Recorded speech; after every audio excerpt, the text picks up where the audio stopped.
Tired of creepers blowing up your builds? Fed up with skeletons raining arrows down on you? Well, there's a solution, my friends. It's called a mob switch. In today's episode, I'll be building one of these awesome contraptions to create a peaceful haven in my world.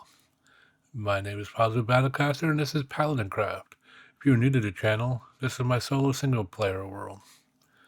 So, a few things we're going to work on is trying to find some diamonds so that we can make a diamond pickaxe so that we can mine some obsidian. With the obsidian, we're going to make another portal and an enchanting table.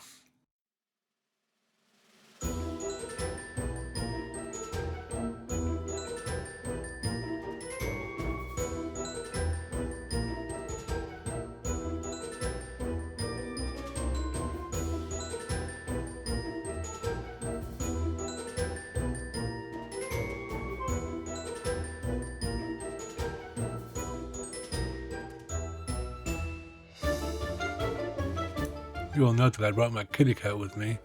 She was primarily to keep the creepers away. Each time I slept, she gave me rabbit's feet, which was great.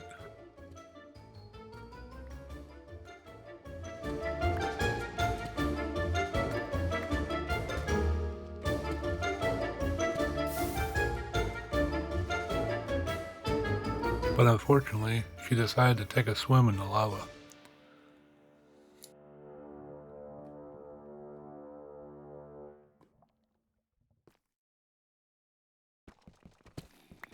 We did keep going on though, and we did find some diamonds. I was kind of nervous being in the iron armor listening to the little baby brat zombies running around. I was afraid of bursting into a cave and getting ganked. But that didn't happen.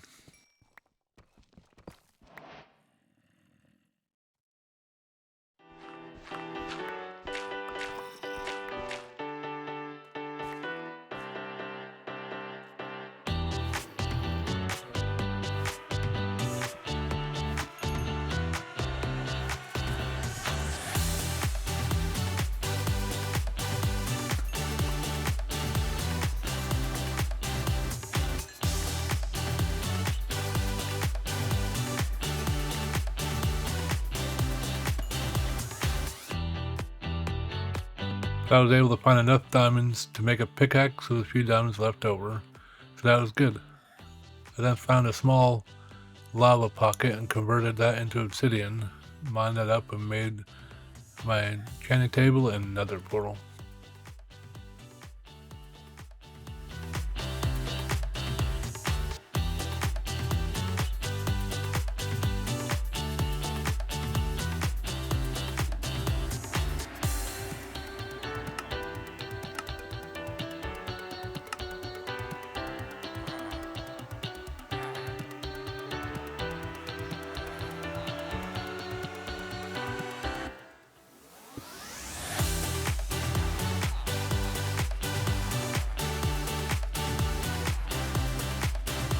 I decided to make the nether portal on the spawn island next to my house.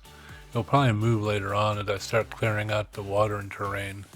Even though I made the nether portal and went through it, I only spent about 20 minutes in the nether. It was pretty boring, so I'm leaving that bit out of this episode. Next episode I'll be going to find another fortress and bastion so I can start preparing for the dragon fight.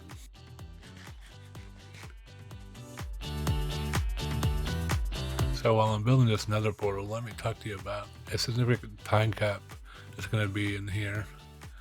So from between the time I went to the nether, it told me fixing the iron farm, which is going to come up right after this. What happened was, in late November, just prior to Thanksgiving, my primary GPU died. After 2 trips of my GPU back and forth to MSI, they finally sent me a new GPU after the new year. Shortly after, the mods that I use updated to 1.20.4, especially the replay mod.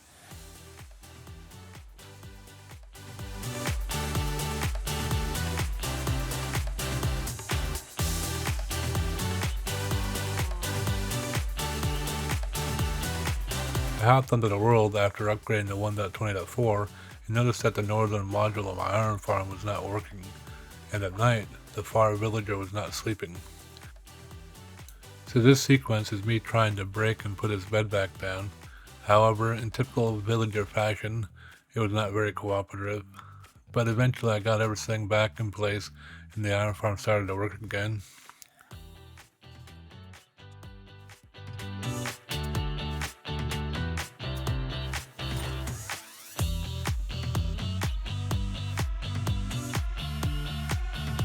Thankfully, with the lightning rod down, I got the advancement for protecting the villagers, and none of them got struck by the lightning and converted to witches.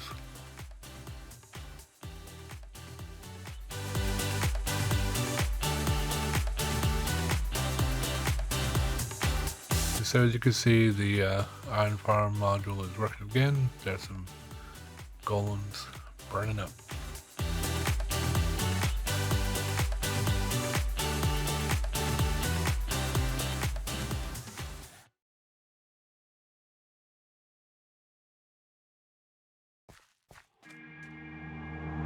I made a wheat and potato farm so that I can start breeding cows for leather so I can make books.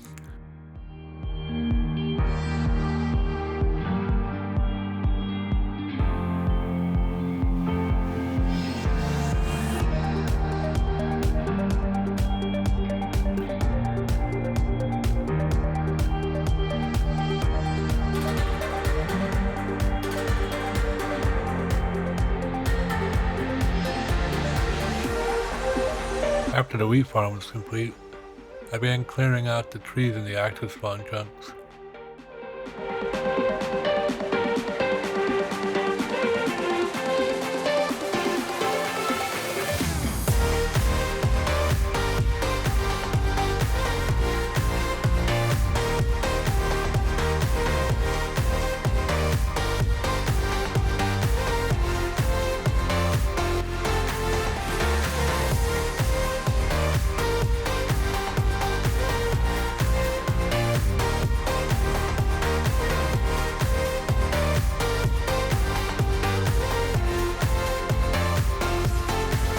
Where you see the small pillars of diorite, those are on the chunk borders. Eventually this entire area will be drained and leveled and will become my factory with a commercial exterior. But there's a lot of work that needs to be completed prior to that happening. First I need to defeat the dragon and get shulkers to start storage materials. I'm also going to need quite a few beacon bases and beacons to cover this area while I'm mining. But with the mob switch in place, that should make working fairly chill, especially after I get below sea level.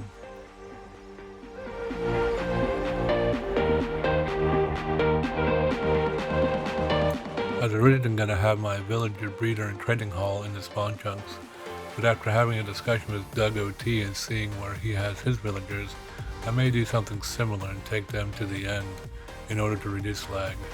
I'm not positive yet, but that is the way I'm leaning. I will link Doug's YouTube and Twitch channels. If you don't already watch him, I highly recommend watching his videos and streams. His perimeters make my little 10x10 chunk perimeters look like playground sandboxes.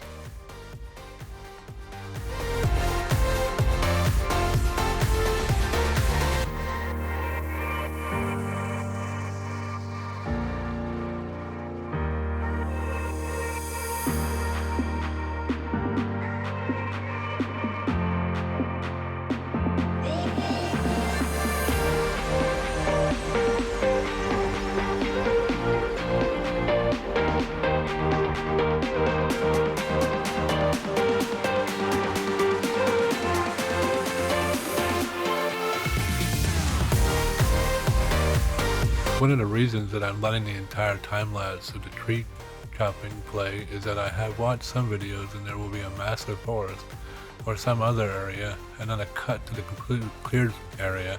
I wanted you to get the feel of the amount of work that goes into clearing such a large area.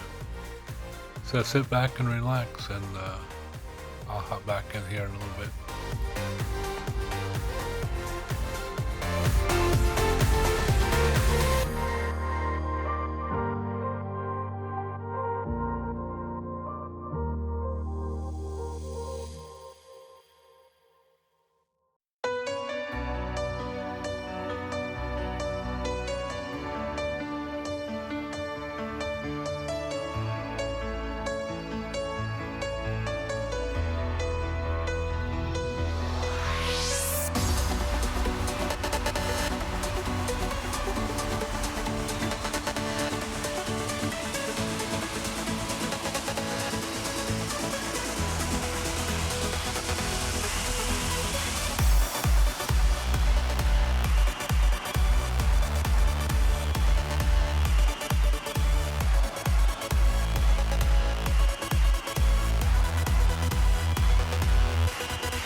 So if you've been paying close attention throughout the time lapses, you may have noticed a number of pillager patrols, and I pretty much missed all but one.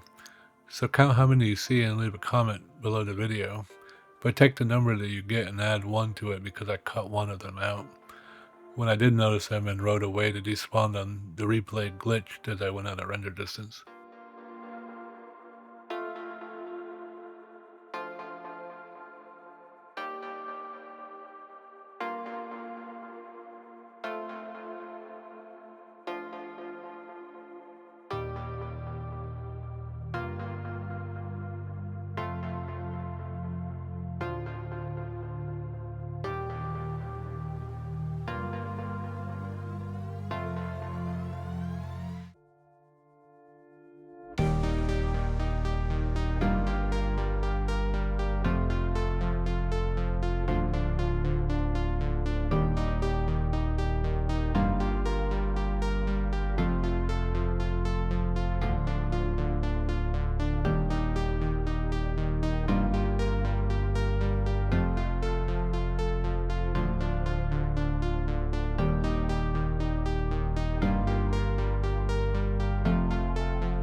If you look closely, you will see the wolf kill my poor fox that I had tied up to a fence post. He was great at getting me insects. I'm going to miss you, little buddy.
After clearing out the trees, I worked on my despawn pillar.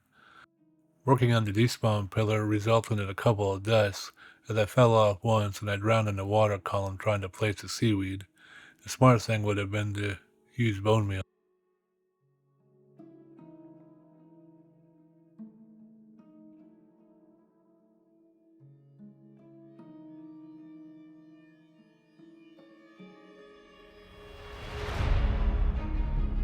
After finishing the despawn pillar, I started working on the concrete for the mob switch.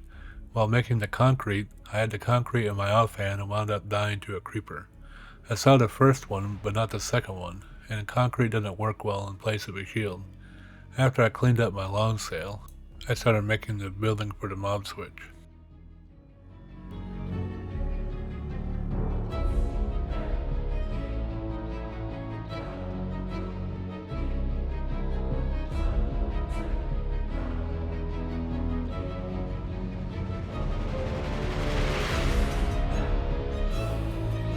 The red side is in the lazy chunks, which means the switch is off and the mobs can spawn in the world. The green side is in the active chunks, and means that the mobs can't spawn when the zombified villagers are on that side.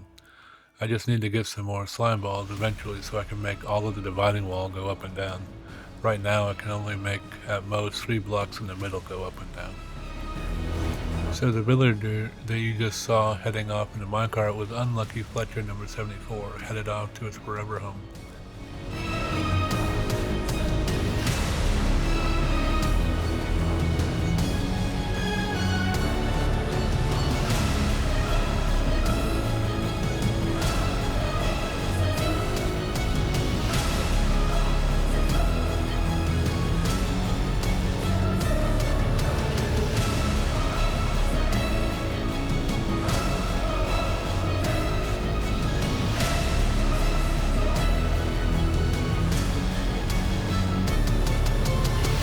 I then went through the process of trying to get a zombie to go make friends with the 74 Fletchers.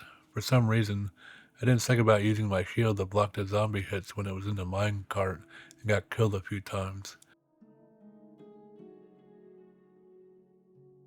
I finally got a zombie in the cart and sent it to the mob switch, but after I slept and went to check on its progress zombifying the villagers, I found it not in the building.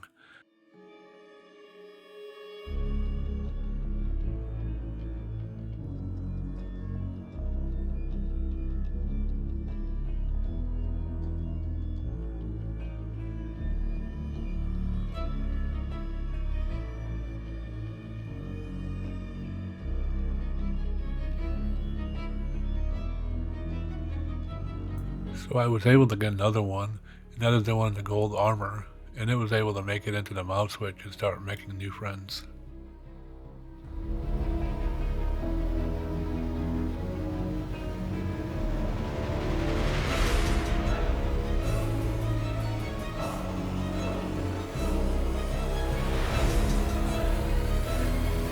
And here we have our wonderfully terrified zombie villagers.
There you have it, folks. A working mob switch, a satiated but hopefully despawned zombie into slightly traumatized zombie villagers.